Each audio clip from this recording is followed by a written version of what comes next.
आजकल लोग ब्रांड्स की नहीं, लोगों की सुनते हैं। इसलिए इन्फ्लुएंसर मार्केटिंग का गेम बहुत स्ट्रांग है। सो अस्सलाम वालेकुम, this is Tala Rafiq and welcome back to the channel skill breeze. आज का हमारा टॉपिक है और वो लास्ट टॉपिक है डिजिटल मार्केटिंग की सीरीज का, वो है इन्फ्लुएंसर मार्केटिंग। आपने अक्सर देखा होगा कि जिस तरह ब्रांड्स जो हैं वो इन्फ्लुएंसर्स को या ब्लॉगर्स को इंगेज करते हैं, इंडोर्समेंट्स करते हैं अपने ब्रांड्स के लिए। तो उसका फ़ायदा क्या होता है, इसको डिस्कस करते हैं। Let's start the topic. Skill Breach, the page where the future meets.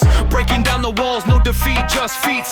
Marketing moves sharp as a razor's teeth. Design cuts clean, AI brings the heat. Skill Breach, breaking through the noise. Tools in your hands, knowledge deploys. Level up fast, no time to preach. Welcome to the game, this is Skill Breach. तो आज का जो हमारा topic है वो है influencer marketing का। कुछ टाइम पहले अगर मैं इस टॉपिक को बात करता था, सो उस टाइम पर इस टॉपिक की या इस मार्केटिंग चैनल की वो वैल्यू नहीं थी जो आज हो चुकी है। क्योंकि आज ये एक मार्केटिंग चैनल जो है, ये एक प्रीमियम मार्केटिंग चैनल हो चुका है। क्योंकि इस वक्त इतने अच्छे इन्फ्लुएंसर मार्केटर्स मौजूद हैं, जिसके अंदर आप इंस्टाग्राम के ऊपर जितने भी ब्लॉगर्स हैं वो आप डिस्कस कर सकते हैं, या यूट्यूब के ऊपर जितने भी यूट्यूबर्स हैं उनको आप ले सकते हैं।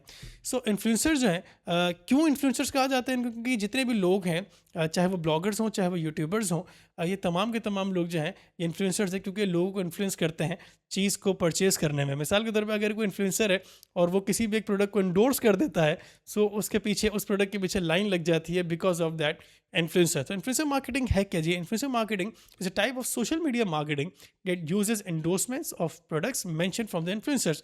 आपने देखा होगा जी कि एक इन्फ्लुएंसर है, वो किसी भी एक प्रोडक्ट को इंडोर्स करता है, उसकी शर्ट पहनता है और उसके बारे में बताता है, सो ऑटोमेटिकली उस ब्रांड की सेल्स जो है वो बढ़ जाती है। फॉर एग्जांपल, अगर उस इन्फ्लुएंसर के पास 1 मिलियन फॉलोअर्स हैं, तो ऑटोमेटिकली जब वो अपना कंटेंट को पिच करेगा, सो 1 मिलियन को तो वो कंटेंट फॉर श्योर पहुंचेगा। उसके अलावा भी वो उसकी रीच होगी जो कि आपके नॉन फॉलोअर्स रीच होती है। सो इन्फ्लुएंसर मार्केटिंग जो है वो इस वक्त डिजिटल टाइम के ऊपर, या इस डिजिटल मार्केटिंग का आई गेस प्रीमियम जो है वो एक चैनल हो चुका है। It's not necessarily celebrity, but micro influencers are also making the good way. So अगर हम बात करते हैं माइक्रो इन्फ्लुएंसर्स की, तो इस वक्त आपके पास micro influencers are also making good money. एक तो होता है आपके जो बड़े इन्फ्लुएंसर्स हैं, जो कि मिलियन फॉलोअर्स रखते हैं, और एक माइक्रो इन्फ्लुएंसर है जो कि 10,000 15,000 के फॉलोअर्स भी रखते हैं। सो फॉलोअर्स इंपॉर्टेंट नहीं है यहाँ पर उनका ट्रस्ट इंपॉर्टेंट है। इसी वजह से आपका इन्फ्लुएंसर जो है वो जीतता है, या इसी वजह से आपकी इन्फ्लुएंसर मार्केटिंग जीत रही होती है। क्योंकि यहाँ पर जो लोग हैं उनका ट्रस्ट जो है वो बहुत ज़्यादा है अपने उस ब्लॉगर के साथ या अपने उस इन्फ्लुएंसर के साथ। सो अब बात करते हैं कि हम स्ट्रैटेजीज जो है वो कौन कौन से यूज़ कर सकते हैं while doing the influencer marketing. सबसे पहली चीज़ ये है कि मस्ट नोइंग योर ऑडियंस। आप अपनी ऑडियंस को देखते हुए अपना इन्फ्लुएंसर पिक कीजिएगा। ये मत कीजिएगा कि इन्फ्लुएंसर की जो टारगेट ऑडियंस है वो कुछ और हो सकता है आपको वो टारगेट ऑडियंस नहीं चाहिए हो। मिसाल के तौर पे आप एक ऐसे इन्फ्लुएंसर को सेलेक्ट करते हैं जिसकी टारगेट ऑडियंस फीमेल है, लेकिन आपका जो प्रोडक्ट है वो मेल ओरिएंटेड प्रोडक्ट है।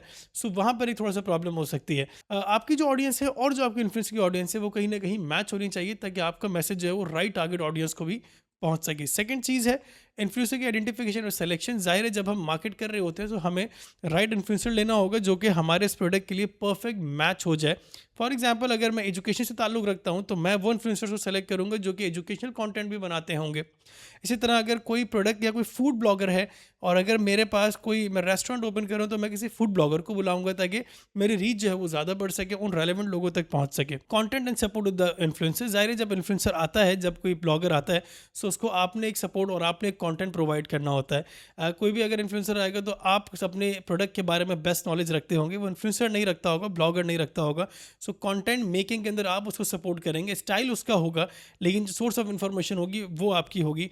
मॉनिटर एंड एनालिसिस, सो आपने आखिर के अंदर उसको मॉनिटर करना होगा। सो इन्फ्लुएंसर मार्केटिंग जो है वो इस वक्त जो है आजकल जो है वो बहुत ज़्यादा चल रही है। क्यों? क्योंकि मैंने आपको बताया कि यहाँ पर इन्फ्लुएंसर के ऊपर जो उसका व्यूअर है, जो उसका फॉलोअर है, उसका ट्रस्ट बहुत ज़्यादा है। अगर वो कहता है ये चीज़ अच्छी है तो उसका फॉलोअर उस चीज़ को मान लेता है कि हाँ, अगर ये मेरा इन्फ्लुएंसर या मेरा ब्लॉगर कह रहा है कि ये चीज़ अच्छी है तो ये चीज़ फॉर श्योर अच्छी होगी।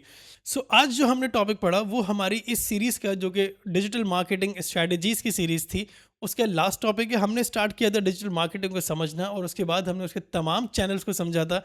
आज हमारा चैनल लास्ट है और ये आज हम सीरीज़ को अपनी वाइंड अप कर रहे हैं। अब हमारी मुलाकात होगी एक नेक्स्ट सीरीज़ के अंदर, जिसके अंदर मैं प्रैक्टिकल जितने भी होंगे स्टार्ट करेंगे सोशल मीडिया से प्रैक्टिकली, और फिर उसको आगे बढ़ाएंगे। So see you in the next series. Till then, goodbye एंड अल्लाह हाफिज़ from my side. Skill breach, the page where the future meets. Breaking down the walls, no defeat, just feats. Marketing moves sharp as a razor's teeth. Design cuts clean, AI brings the heat. Skill breach, breaking through the noise.